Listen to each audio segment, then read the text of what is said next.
بسم اللہ الرحمن الرحیم۔ ناظرین، میں ہوں عاطف عوان اور آپ دیکھ رہے ہیں امرا نیوز۔ آج ہم دو تین چیزوں پر گفتگو کریں گے۔ ایک تو کون سا صحافی ہے جسے لندن میں سیاسی پناہ مل گئی ہے، کون سا وہ اینکر ہے جو باہر جانے کے لیے پر تول رہا ہے اور عنقریب وہ بھی باہر چلے جائیں گے۔ پھر ایاز امیر صاحب نے کیا ٹویٹ کیا، اور سابق وزیر اعظم عمران خان اب لچک دکھانے پہ تیار ہو گئے ہیں۔ وہ لچک کیا ہے، اس پر ہم گفتگو کریں گے۔ سب سے پہلے سابق وزیر اعظم عمران خان کی طرف آتے ہیں۔ انہوں نے سینئر صحافیوں سے ملاقات کی ہے غیر رسمی، اس میں جاوید چودھری جو ہیں وہ سینئر اینکر پرسن، انہوں نے بھی رات کو ایک ولاگ کیا، اس میں انہوں نے ذکر بھی کیا اس ملاقات کا۔ اور اس ملاقات میں سابق وزیر اعظم نے کہا ہے کہ بات چیت کے لیے دروازے کھلے ہیں، اور آرمی چیف کی تقرری میرا ایشو نہیں رہا۔ یعنی یہ بڑی اہم گفتگو انہوں نے کی ہے، جس میں انہوں نے کہا ہے کہ آرمی چیف کی تقرری میرا ایشو نہیں رہا۔ اس سے پہلے ان پر جو تنقید کرنے والے تھے وہ یہی کہتے تھے کہ وہ شاید جنرل فیض حمید کو آرمی چیف بنانا چاہ رہے تھے۔ اس حوالے سے انہوں نے کھل کے گفتگو کی ہے۔ انہوں نے کہا کہ ہمارے دروازے بات چیت کے لیے کھلے ہیں، ہر ایک سے الیکشن پر بات کرنے کو تیار ہیں۔ یعنی جاوید چودھری صاحب نے بھی جو رات کو بات کی ہے، اور انہوں نے بھی کہا کہ میرا بھی اندازہ یہی ہے کہ الیکشن سے کم پر وہ نہیں مانیں گے، اور الیکشن کے لیے جو ہے وہ عمران خان نے ایک لچک کا دروازہ کھولا ہے، اور بیک ڈور مذاکرات بھی جو ہیں وہ شاید چل رہے ہیں۔ تو الیکشن اگر گورنمنٹ تاریخ دے دیتی ہے یا اسٹیبلشمنٹ کی طرف سے کوئی اس قسم کی یقین دہانی آ جاتی ہے تو شاید پھر عمران خان جو ہے وہ مذاکرات کے لیے مکمل طور پر تیار ہو جائیں۔ انہوں نے کہا ہے کہ مجھے اپنی نہیں بلکہ ملک کی فکر ہے، آج عوام جن مشکلات سے دوچار ہے ان کے لیے آواز بلند کر رہا ہوں۔ سب سے اہم بات کی ہے جو میں ذکر کرتا رہا ہوں کہ سیاسی قیادت کو چاہیے کہ وہ ایسے بیانات دیں اور جس سے ہمارے ادارے مستحکم ہوں۔ عمران خان نے بڑی اچھی بات کی، انہوں نے کہا ہے کہ میں اپنی فوج کو کبھی کمزور نہیں دیکھ سکتا، سرحدوں پر ڈیوٹی دینے والے جوان میرے بچوں کی طرح ہیں۔ معیشت اور ملک کا ہر بحران کا حل جو ہے وہ الیکشن ہے۔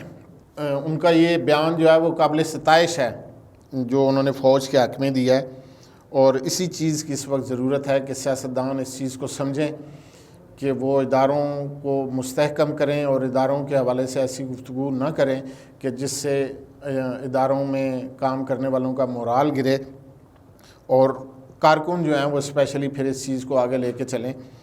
تو یہ ایک تو مجھے بہت پازیٹیو سائن ان کا نظر آیا۔ دوسرا، آرمی چیف کی تقرری، انہوں نے کہا کہ میرا ایشو نہیں رہا، ان کا 1 پوائنٹ ایجنڈا ہے اور وہ چاہ رہے ہیں کہ الیکشن ہوں۔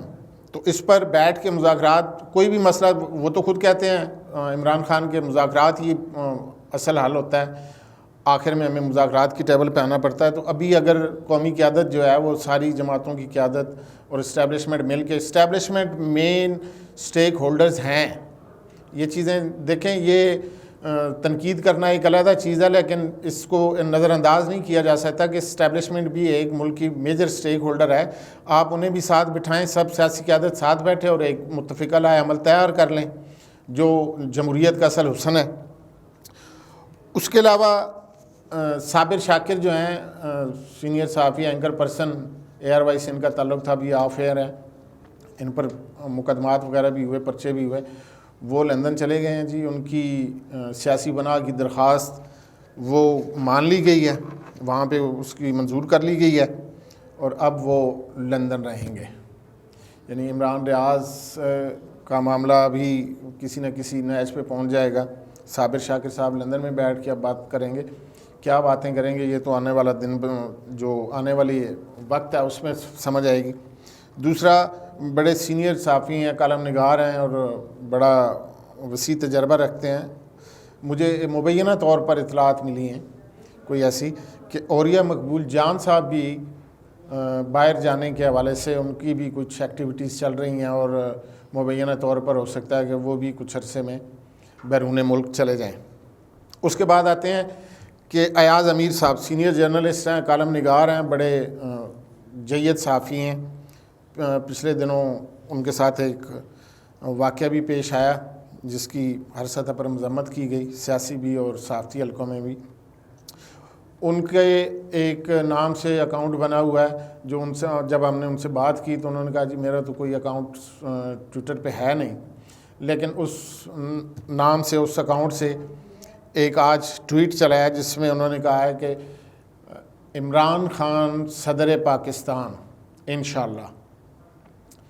اب چیخیں سنیں، یہ ایک سطری ٹویٹ تھا اور اس پر پھر آگے ری ٹویٹ ہوتے رہے اور اس پر کافی بحث چل نکلی ہے۔ اب یہ معاملہ کس رخ پہ جا رہا ہے، میں ذاتی طور پہ یہ سمجھتا ہوں، گو کہ ایاز امیر صاحب نے کہا ہے کہ ان کا کوئی ٹویٹر اکاؤنٹ نہیں ہے، لیکن ان کے نام سے بنا ہے تو پھر اس پر گفتگو بھی شروع ہو گئی اور بحث بھی شروع ہو گئی۔ میں ناظرین ذاتی طور پہ یہ چیز سمجھتا ہوں کہ یہ چیز جنوری فروری میں بھی چلی تھی یہ چیزیں، اور پھر ہمارے ایک سینئر صحافی دوست ہیں ارشد چودھری، انہوں نے اس پر بڑی اچھی ایک رپورٹ بھی تیار کی تھی، اور اب بھی یہ معاملہ کچھ ہلتا جلتا نظر آ رہا ہے، یا اسے دوبارہ ہوا دی جا رہی ہے، یا شاید کچھ پس پردہ جو چیزیں چل رہی ہیں ان میں کوئی صدارتی نظام کے حوالے سے چیزیں چل رہی ہوں گی۔ میرا خود بھی اندازہ یہی ہے کہ یہ جو پچھلے 3-4 ماہ کی صورتحال ہے، اس میں جو سامنے نظر آ رہا ہے وہ کچھ اور ہے، اور جو پس پردہ ہے وہ کچھ اور ہے۔